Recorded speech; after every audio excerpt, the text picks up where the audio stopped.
높이 계신 주님께 영광 오직 주님께 주만 찬양할지라. 온 천하 만물 들어라. 다 주를 찬양하여라.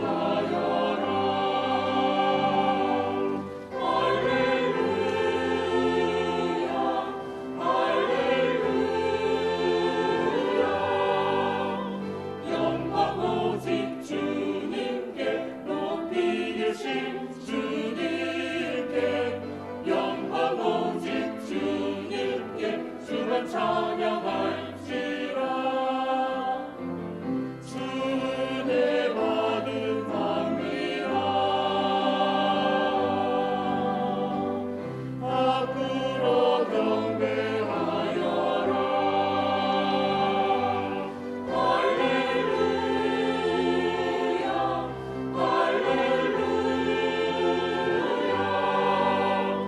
영광을 돌리세. 찬송과 존귀와 영광과 권능이 있노라. 영광을 돌리세. 찬송과 존귀와 영광과 권능이 있노라.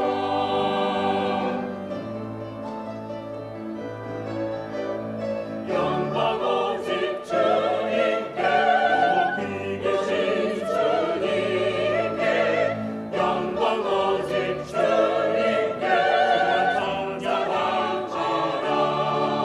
주만 찬양할지라. 주 하나님 찬양. 영광 오직 주님께.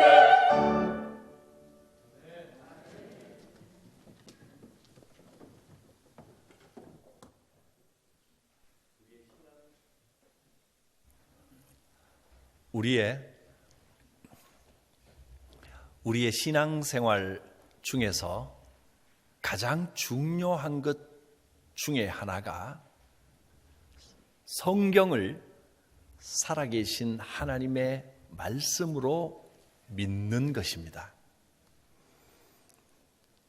성경을 하나님의 말씀으로 믿지 못하면 그게 참 신앙일 수가 없고, 또 성경과 가까이 하지 않으면 능력 있는 믿음의 삶을 살 수가 없습니다.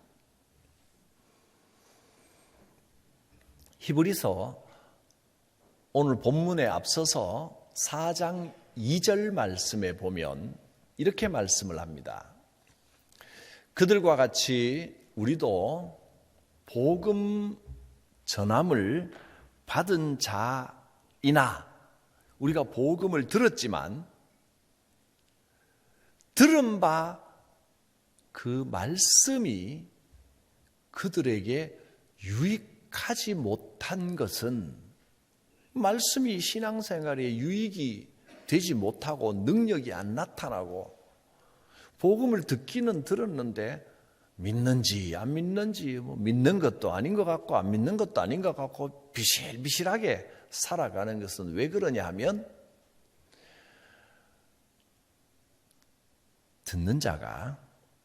말씀을 듣는 자가 그 말씀을 믿음과 결부시키지를 못하기 때문입니다. 말씀에 힘이 없고 능력이 없는 이유는, 믿음에 힘이 없고 능력이 없는 이유는 말씀과 결부가 안 돼서 그렇습니다. 유익이, 참 이 말씀과 신앙생활에 유익이 많은데 말씀과 연결되지 않으면 그 유익을 누릴 수가 없다는 겁니다. 성경은 하나님의 말씀입니다. 성경이 하나님의 말씀이라는 그 근거를 제가 한 3가지 정도를 들어보겠습니다. 첫째는 성경의 형성 과정을 보면 참 신비롭습니다. 하나님의 말씀이라는 증거입니다.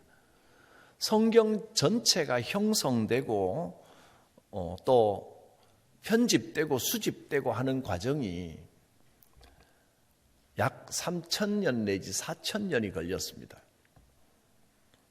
거의 전 인류 역사와 함께 기록되고 형성되어 온 것입니다.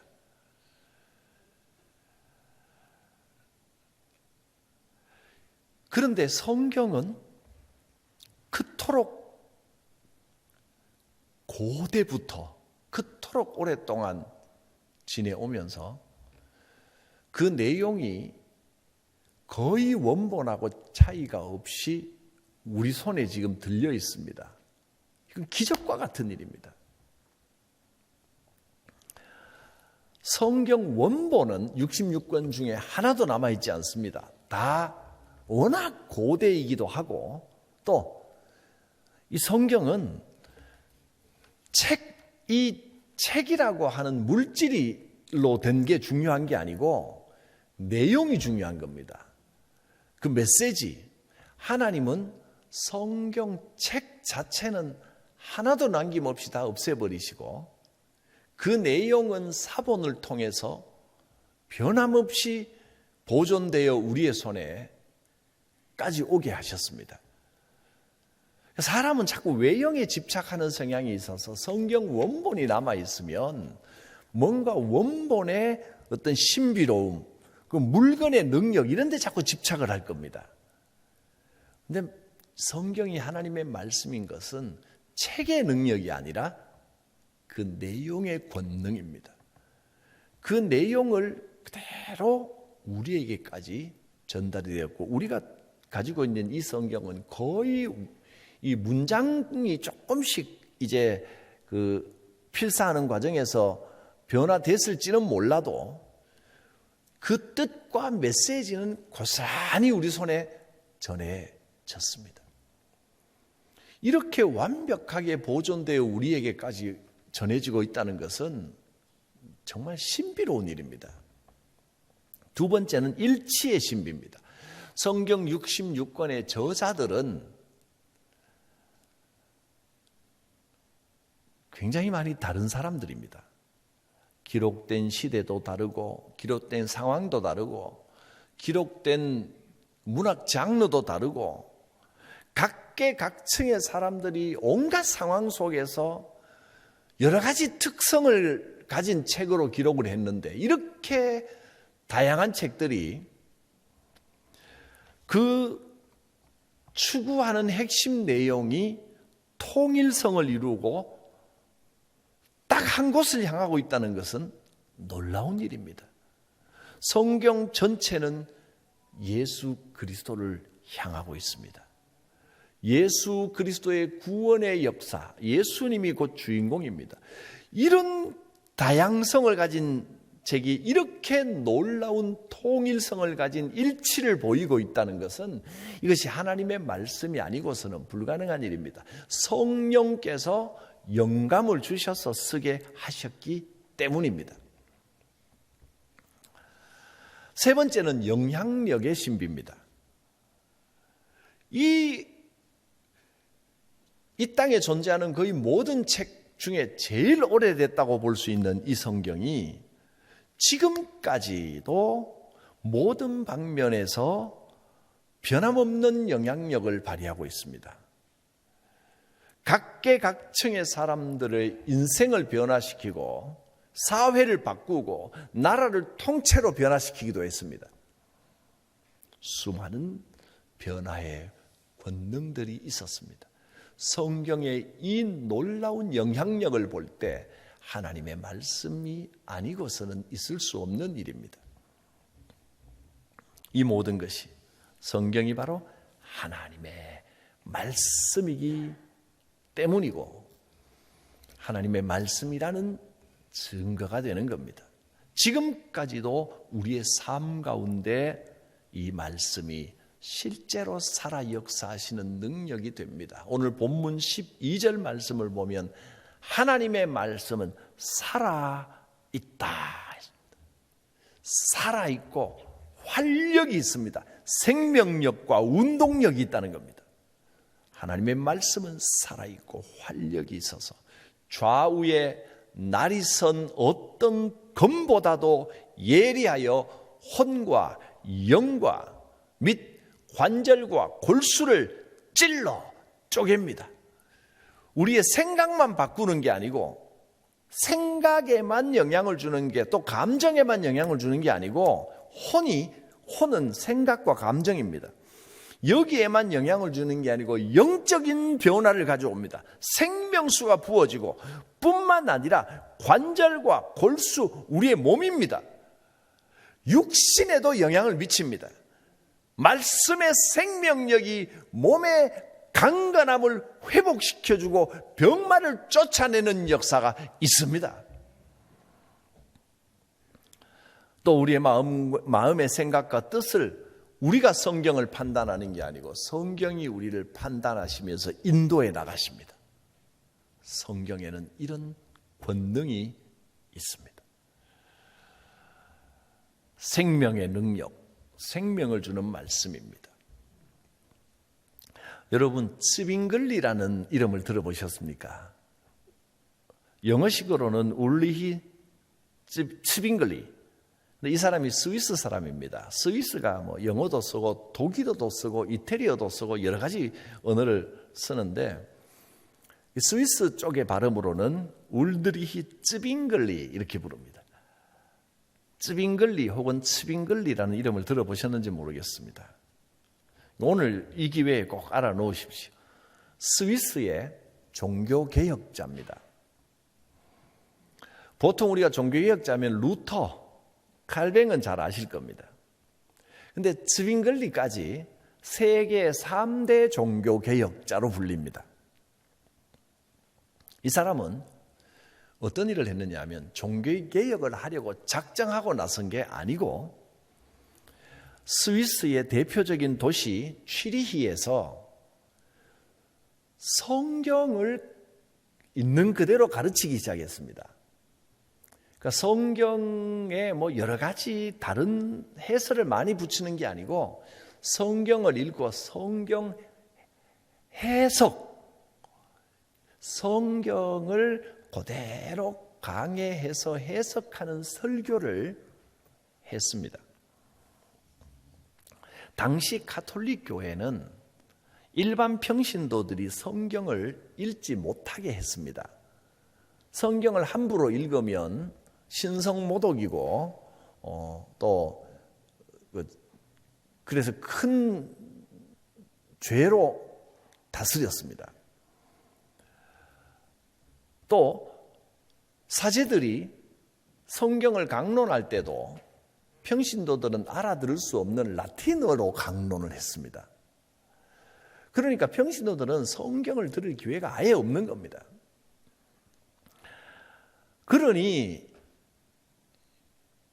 신앙이 올바로 갈 수가 없습니다. 사제들을, 성직자들을 거의 하나님에 가까운 정도로, 왜 말씀을 들을 곳이 그곳밖에 없는데 성경을 직접 들을 수 없으니 사제들이 하는 말을 그대로 믿을 수밖에 없는 겁니다. 그리고 말씀이 없으니 엉뚱한 곳에 자꾸 마음을 줄 수밖에 없습니다. 그러니 어떤 형상에 자꾸 형상을 만지고 형상 앞에 가서 기도하고 그렇게 마음을 위로를 얻을 수밖에 없는 겁니다. 사제들이 무슨 성수라고 물을 뿌리면 그게 정말로 어떤 귀신을 쫓아내는 주술적인 효과가 있는 걸로 생각을 하고 기도문을 외우면 기도문 자체가 주술적인 효과가 있다고 생각을 하고 성찬식을 해도 이게 기념하는 게 아니라 떡이나 잔을 입에 넣으면 이것이 정말 목에 딱 넘어가는 순간 예수님의 살로 화학적으로 변화된다고 믿고 이런 식의 신앙생활을 할 수밖에 없었습니다. 그런데 츠빙글리가 성경을 강론하기 시작하면서 점점 많은 사람들이 모이더니 굉장히 많은 사람들이 모였는데 츠빙글리는 단지 성경을 읽어주고 성경이 어떤 뜻인지 해석만 해줬는데 그것을 듣는 청중들의 가슴에 뜨거운 감동이 일어나기 시작했습니다. 불덩어리 같은 성령이 임했고 이것이 온 나라의 종교개혁의 물결을 일으키는 동기가 되었습니다. 이것이 성경의 힘입니다. 하나님의 말씀은 살아있고 활력이 있고 우리의 혼과 영과 골수와 관절을 찔러 쪼갭니다. 어거스틴이라는 이름은 많이 들어보셨을 겁니다. 중세와 지금까지를 통틀어 가장 위대한 신학자다. 이렇게 일컬어질 정도로 큰 영향을 미친 신학자입니다. 어거스틴은 20대 시절, 젊은 시절을 방황하면서 방탕한 생활을 하며 보냈습니다. 그 어머니가 참 신앙이 좋은 어머니로 아들을 위해 그토록 기도하는데도 어거스틴은 하나님이 살아계시다는 것은 인정을 하지만 그런데 자기 심령의 마음에 뭔가 풀리지 않는 답답함, 허무함 이런 게 자리 잡고 있는 겁니다. 그래서 이단 사상에 가서 빠져보기도 하고 그래도 이게 해소가 안 되니까 마음에 답답한 어두움이 있는 것 같고 의미를 찾지를 못하겠는 겁니다. 그래서 방탕한 생활을 하며 술과 도박과 음란한 생활에 빠지고 그렇게 20대를 보냈습니다. 그러면서도 한편으로는 죄책감이 항상 따라다녔습니다. 나는 왜 이렇게 사나? 그러면서도 거기서 벗어날 수가 없었습니다. 늘 괴로워하면서도 방탕하게 살고 있던 어느 날 30세가 되었을 때 한 정원에서 갑자기 이상한 음성이 들렸습니다. 어거스틴의 표현으로 하면 어린아이 같은 음성이라고 했는데 그 음성이 자기만 듣는 건지 실제 음성으로 들린 건지 자기도 구분이 전혀 안 될 정도로 큰 소리로 들고 읽어라, 들고 읽어라 라고 강하게 들려오는 겁니다.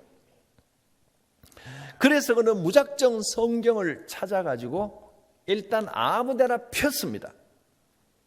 그리고 소리내어 성경을 읽기 시작했는데 그 구절이 바로 로마서 13장 13절과 14절이었습니다. 이 말씀이 어거스틴의 온 인생을 그때로부터 완전히 변화시켰습니다. 낮에와 같이 단정히 행하고 방탕하거나 술 취하지 말며 음란하거나 호색하지 말며 다투거나 시기하지 말고 오직 주 예수 그리스도로 옷 입고 정욕을 위하여 육신의 일을 도모하지 말라. 이 말씀을 딱 읽었는데 전에도 이 말씀을 안 읽은 게 아닙니다. 그가 방탕하게 지냈지만 그래 성경에 대해서는 모르는 게 없을 정도로 잘 알고 있었는데 늘 읽던 이 말씀이 이날 그의 마음에 부딪히면서 비수처럼 가슴에 꽂혔고 그 순간에 그토록 어둡고 답답하여 고민하며 방황하던 그의 마음에 환한 빛이 비춰진 것처럼 모든 의심과 허무가 눈 녹듯이 사라지고 그 오랜 신앙적이고 육체적이고 인생의 방황이 완전히 그날로 그 순간으로 끝나버렸습니다. 기적 같은 회심을 경험했다고 고백했습니다. 성경의 놀라운 능력입니다. 바로 그 순간으로 성경이 심령에 강력하게 부딪히는 순간 삶이 완전히 변해버렸습니다. 딱 끊어버렸습니다. 180도 싹 돌아섰습니다. 성경의 능력, 말씀이 예수 그리스도의 이름의 권능으로 다가와야 그래서 나를 변화시켜야 됩니다. 성경은 당연히 그 능력이 있습니다. 우리가 말씀을 보면 말씀의 통일성이라고 말씀을 드렸는데, 성경에는 어디를 읽어도 사실 그 주인공은 예수 그리스도입니다. 성경을 읽을 때 예수 그리스도를 만나고 예수 그리스도의 십자가의 능력이 임하는 겁니다. 요한복음 5장 39절에는 예수님께서 직접 이렇게 말씀하셨습니다. 너희가 성경에서 영생을 얻는 줄 생각하고 성경을 연구하거니와 이 성경이 곧 내게 대하여 증언하는 것이니라. 예수 그리스도가 성경의 주인공이십니다. 요한복음 6장 63절에는 살리는 것은 영이니 육은 무익하니라. 내가 너희에게 이런 것은 영이요 생명이라 하셨습니다. 성경이 우리의 영을 살리고 우리의 참 생명의 삶을 살게 해 주십니다. 우리가 이 성경을 보면서 또 육적으로 자꾸 대하면 유익하지가 못합니다. 성경을 읽을 때 우리가 가끔은 이렇습니다. 내가 성경 올해는 몇 독을 해야 되겠다. 머리를 싸매고 기간 작정하고 1독, 2독 이제 숙제하듯이 이렇게 쌓아나가면 안 읽는 것보다는 훨씬 좋습니다. 성경을 많이 알고 여러 번 읽으면 또 읽다 보면 거기서 오는 은혜와 감동이 있기 때문에 여러 번 읽는 것은 좋은 일인데, 읽을수록 또 읽는 속도도 빨라집니다. 전체 이 줄거리를 파악하고 있기 때문에. 그런데 너무 그쪽에만 집착을 하게 되면, 한쪽만 강조하게 되면 자칫하면 성경을 읽었다 몇 독을 했다라는 것이 인간의 자랑이 되고 인간의 바벨탑이 되면 위험하다는 겁니다. 그렇게 성경을 통독하는 것과 동시에 반드시 우리는 성경을 묵상하는 성경 읽기를 해야 됩니다. 교회사적으로 우리의 신앙의 선배들은 언제나 이 성경을 묵상하며 읽기를 항상 해왔습니다. 우리 교회가 공동체 성경을 하면서 강조하는 것, 우리가 훈련하고 있는 것, 여러 가지 사정으로 참여 못하시는 분들 있지만 여러분 이 내용을 잘 듣고 반드시 이 훈련을 해야 됩니다. 성경을 어떤 숙제하듯이 내가 올해 몇 독 하겠다 이렇게 읽는 것도 좋지만 그것보다 또 한편으로는 매일 읽는 훈련을 반드시 해야 됩니다. 조금씩이라도 매일 성경과 함께 해야 됩니다.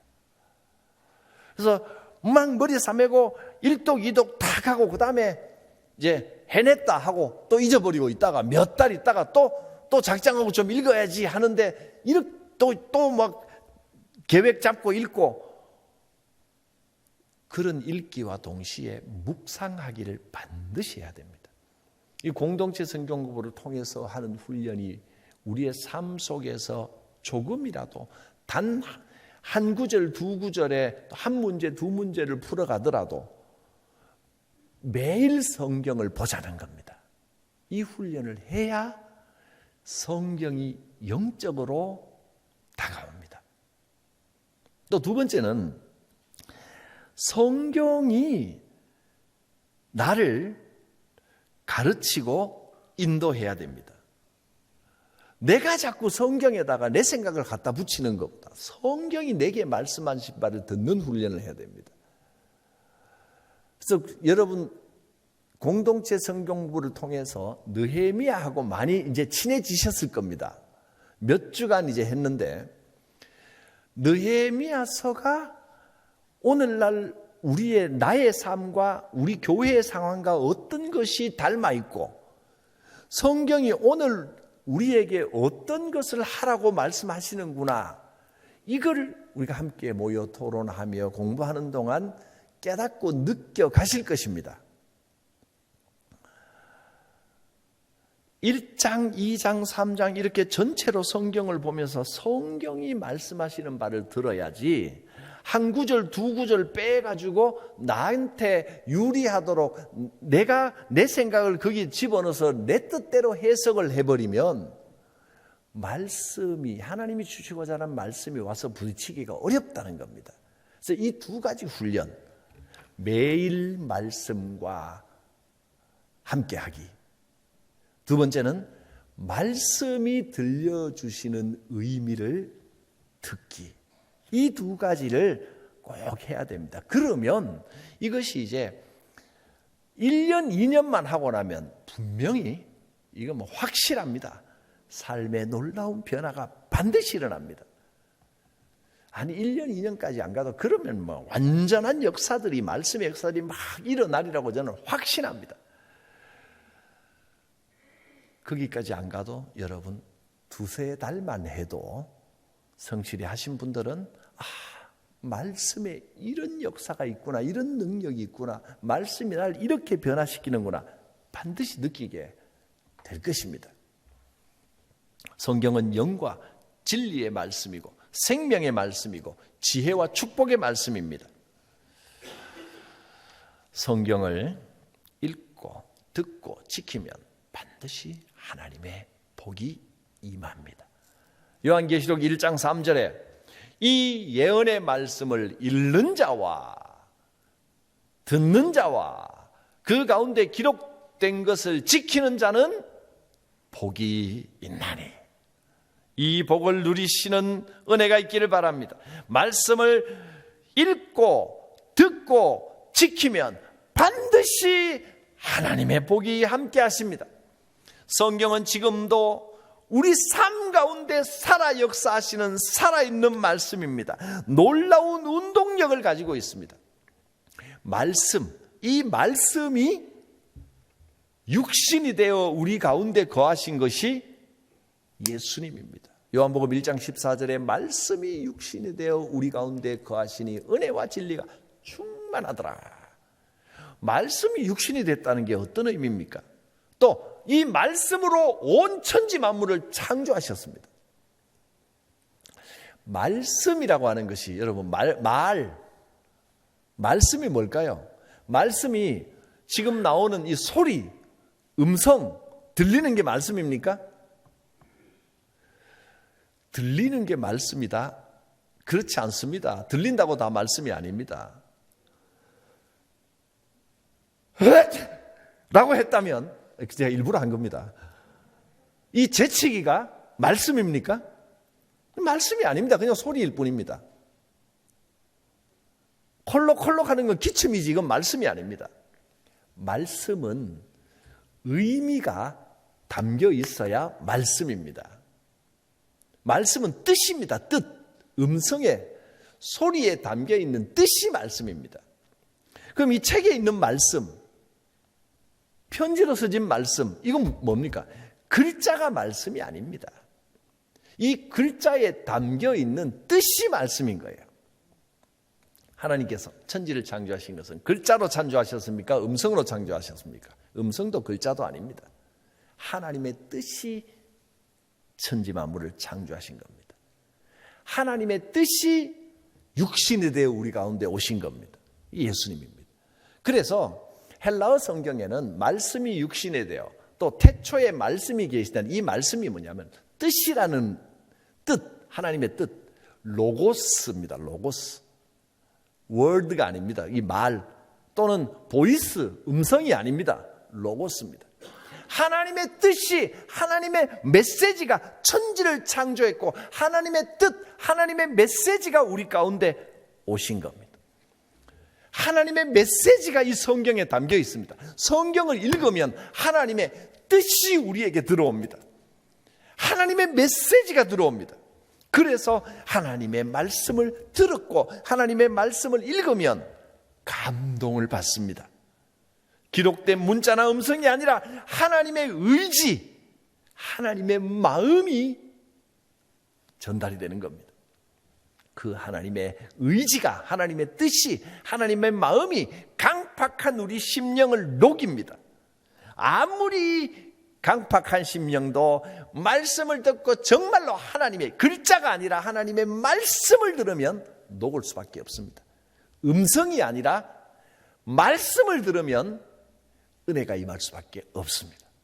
하나님의 말씀을 들으십시오. 하나님의 말씀에는 활력, 생명력과 운동력이 있습니다. 살아계신 말씀이 우리를 변화시키십니다. 하나님의 말씀 앞에 서시기를 바랍니다. 이 하나님의 말씀이 우리의 인생을 변화시키고 교회와 가정을 변화시킵니다. 이것이 가장 놀라운 변화입니다.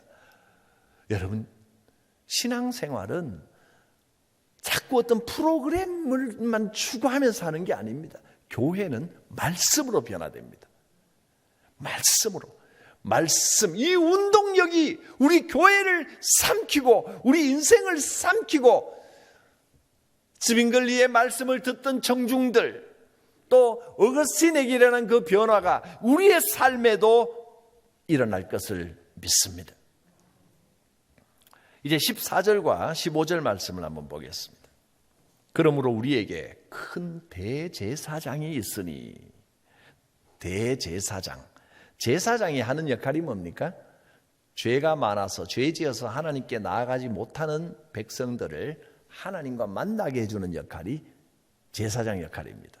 근데 지금은 제사장이 다 없습니다. 한 분, 가장 큰 제사장 한 분만 계십니다. 그분이 누굽니까? 승천하신 자 곧 하나님 아들 예수시라. 예수님이 대제사장이 되셔서 하나님과 우리 사이를 중보하십니다. 그러므로 우리가 믿는 도리를 굳게 잡을지니라. 주님이 나의 대제사장이 되어주시니 감사합니다. 주님은 어떤 분이십니까?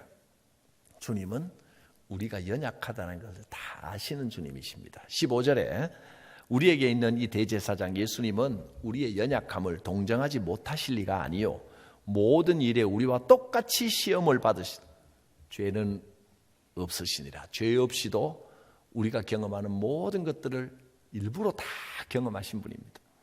우리가 겪는 이 시험과 고통, 주님께서 이 땅에서 친히 훨씬 더 크게 다 겪으셨습니다.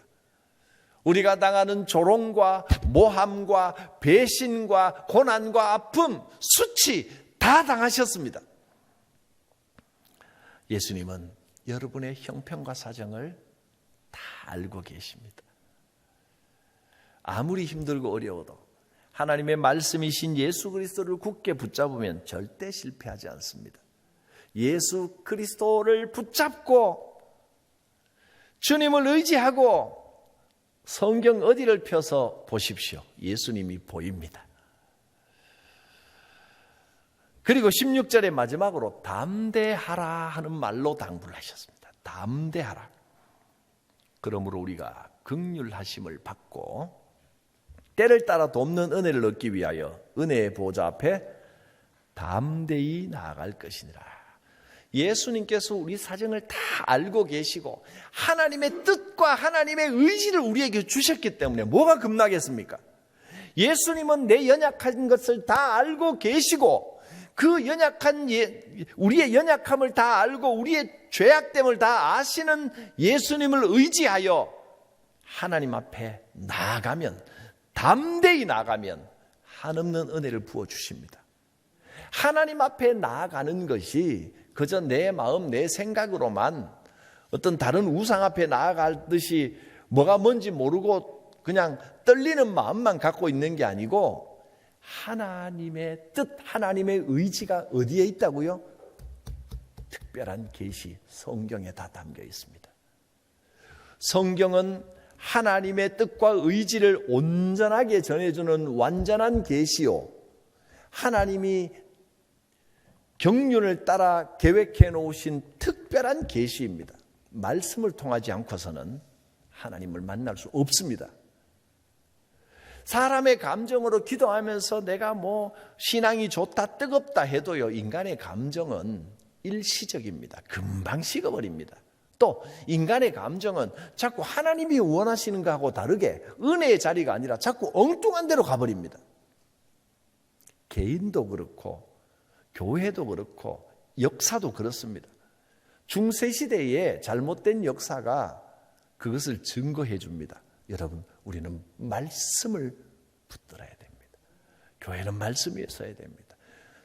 우리의 큰 대제사장이신 예수님을 의지하여 우리가 비록 지혜가 부족하고 우리가 이해력이 모자르고 돌아서면 잊어버려도 여러분 어떻습니까? 공동체 성경을 해보니까 질문이 어렵다. 돌아서면 잊어버린다. 이 말씀들을 많이 하십니다. 질문이 좀 어려울수록 질문이 어려우면 이 질문이 무슨 뜻인가? 그거 보는 게 공부입니다. 그거 굉장히 은혜됩니다. 해보신 분은 아실 겁니다. 근데 돌아서면 잊어버리면 자꾸 돌아서시면 됩니다. 돌아서고 또 돌아서면 됩니다. 10번, 20번 돌았으면 기억이 남습니다. 그리고 기억이 안 남아도요, 지나고 나면 해보면 아실 겁니다. 해본 분은 다 압니다. 들어보면 자기도 모르는 줄 알았는데 알고 있습니다. 콩나물 시루에 물 빠져나가듯이 그 다 영양분이 다 묻어있게 되어 있습니다. 공부는 많이 배웠다 하고 갖고 있는 게 뭐 시험 칠 것도 아니고 뭐 합격 불합격 할 것도 아니니까 공부하게 되면 뭐가 나와도 남습니다. 유익하게 됩니다. 매일매일 말씀을 본다는 사실이 중요한 겁니다. 거기에 은혜가 있습니다. 믿고 해보십시오. 매일 말씀을 묵상하십시오. 분명히 은혜가 있고 분명히 복이 임하고 분명히 놀라운 위로와 소망과 충만한 은혜가 내려옵니다. 어스틴을 바꾸었듯이 스위스를 바꾸었듯이 유럽을 변화시켰듯이 미국 전체를 뒤집어 엎으셨듯이 우리나라의 1907년에 대부흥운동을 일으키셨듯이 그거 다 말씀의 운동이었습니다. 오늘도 이 말씀의 운동이 일어나기를 소망하며 또 우리가 아멘으로 화답할 때 이 말씀에 대해 부흥운동 2022 행당동 대부흥운동이 일어날 줄로 믿습니다. 기도합니다. 거룩하신 하나님, 하나님의 말씀이 우리를 변화시키고 하나님의 말씀이 교회를 부흥시키고 하나님의 말씀이 가정을 강건하게 하며 믿음의 가문을 세우는 능력이 될 줄로 믿습니다. 예수님의 이름으로 기도드립니다. 아멘.